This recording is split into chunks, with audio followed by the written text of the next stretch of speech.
Assalamualaikum warahmatullahi wabarakatuh. Izinkan saya memperkenalkan diri. Nama saya Aisyah Salsabulanas dengan NIS 1006 dari kelas 12B. Nah, di sini saya akan mempresentasikan atau memaparkan materi saya, yaitu nebulizer jet aerosol. Nah, di sini ada 3 pembahasan.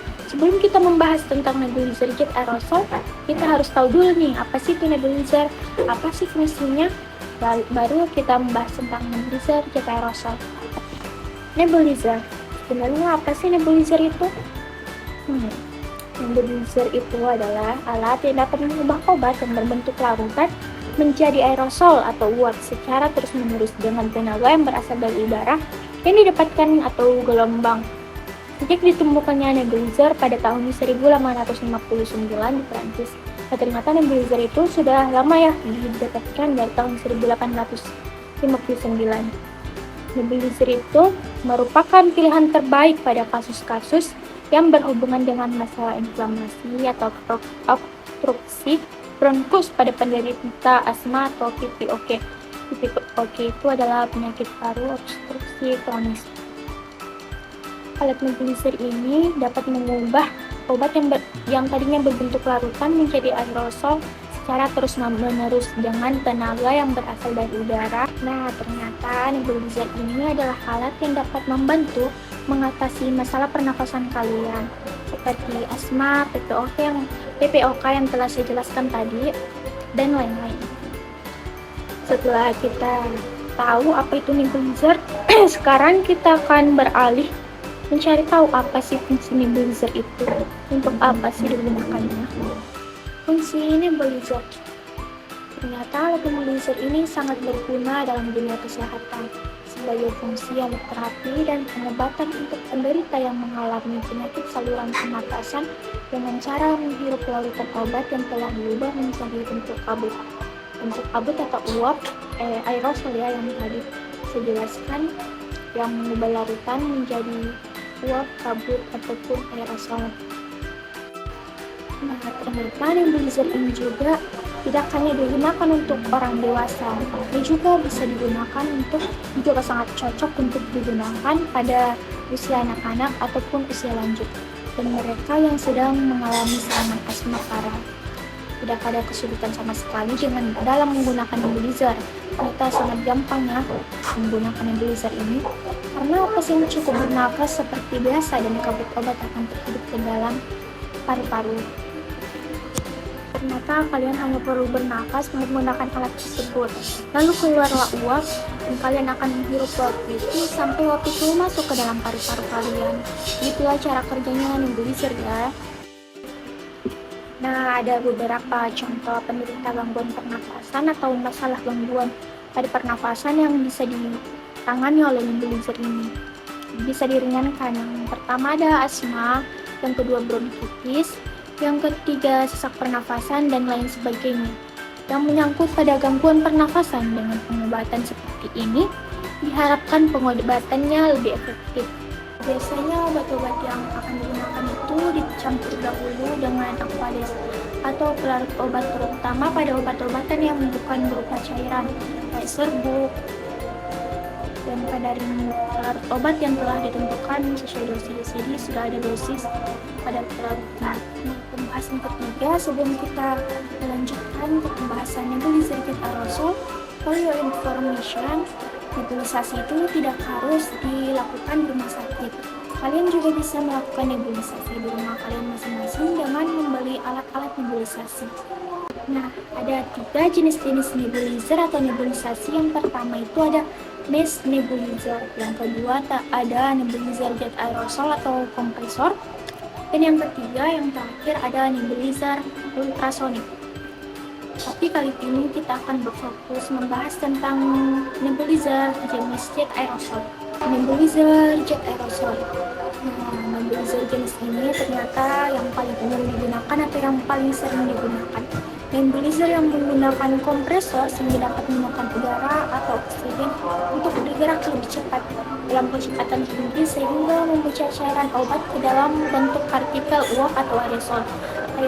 Nah, mungkin ini salah satu keuntungannya ya, dia memecah obat atau cairan itu menjadi bentuk partikel-partikel uap atau aerosol dengan kecepatan tinggi. Ternyata keuntungan jenis nebulizer ini tidak hanya dengan kecepatannya, dia juga ternyata menghasilkan partikel yang lebih halus, yakni antara 2-8 mikron. Biasanya itu tipe ini paling banyak digunakan di rumah sakit seperti yang saya jelaskan tadi. Jenis nebulizer ini paling umum digunakan atau paling sering digunakan. Tapi tidak hanya di rumah sakit loh, di rumah juga bisa. Nebulizer ini terhubung dengan kompresor yang menekan udara atau oksigen untuk bergerak dengan kecepatan tinggi melewati cairan obat. Seperti yang saya jelaskan tadi, dia menggunakan kecepatan tinggi. Dia bergerak lebih cepat sehingga memecah cairan tersebut menjadi partikel aerosol atau uap yang kemudian akan kita hirup. Ada dua gambar contoh dari nebulizer jet aerosol ini. Ternyata dia berbentuk mesinnya seperti mesin. Kita pasangkan selang tersebut ke dalam mesinnya, atau mungkin disebut sebagai kompresor, yang nantinya cairannya akan berubah menjadi uap atau aerosol. Uap atau kabut-kabut aerosol. Selanjutnya saya akan menampilkan video singkat cara menggunakan aerosol, cara menghidupkan aerosol dengan mesinnya. Lalu kita gunakan bagaimana sih caranya.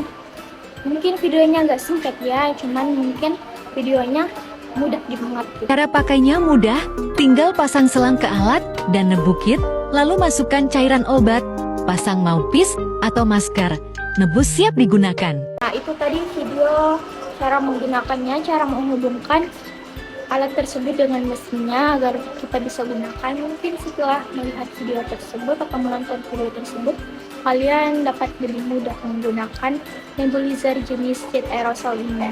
Setelah kita membahas 3 pembahasan tadi, ini kita jadi tahu ya, apa sih nebulizer itu. Ternyata nebulizer itu adalah alat yang dapat membantu atau mengatasi masalah pernafasan, gangguan pernafasan kalian seperti asma, bronkitis, dan lain-lainnya. Dan ternyata nebulizer itu tidak hanya digunakan pada usia dewasa, tapi juga bisa digunakan pada usia anak-anak dan juga usia lanjut. Cara kerja alat nebulizer tersebut itu ya dengan cara mengubah obat kita yang dari tadinya larutan menjadi uap atau aerosol, kabut uap, yang kemudian uap itu kita hirup lalu masuk ke dalam paru-paru. Ternyata alat nebulizer ini tidak hanya memiliki satu jenis, tetapi dia memiliki 3 jenis. Yang tadinya sudah saya jelaskan, yang pertama itu mist nebulizer, yang kedua jet nebulizer atau nebulizer jet aerosol, dan yang ketiga itu ultrasonic nebulizer. Dan ternyata juga jenis-jenis nebulizer yang paling umum digunakan di rumah sakit ataupun di rumah itu jenis nebulizer jet aerosol atau kompresor. Nah, ternyata nebulizer jenis jet aerosol ini memiliki banyak kelebihan, diantaranya yaitu menghantarkan atau membuat obat larutan menjadi uap itu dengan kecepatan yang sangat cepat, dengan kecepatan tinggi. Dan yang kedua itu dia partikelnya lebih halus, yaitu 2-8 mikron. Mungkin itu ya yang membuat jenis nebulizer ini paling umum digunakan di rumah sakit. Setelah membahas 3 bahasan tersebut yang tadi, yang pertama itu nebulizer, apa sih nebulizer itu, terus fungsinya, dan jenis nebulizer jenis jet. Semoga kalian bisa lebih paham, lebih mengerti, lebih mengetahui apa sih nebulizer itu, terus jenis-jenis nebulizer juga. Semoga video saya bisa bermanfaat bagi kalian. Saya Aisyah Salsabila Nasir, terima kasih dan pamit undur diri. See you in another story.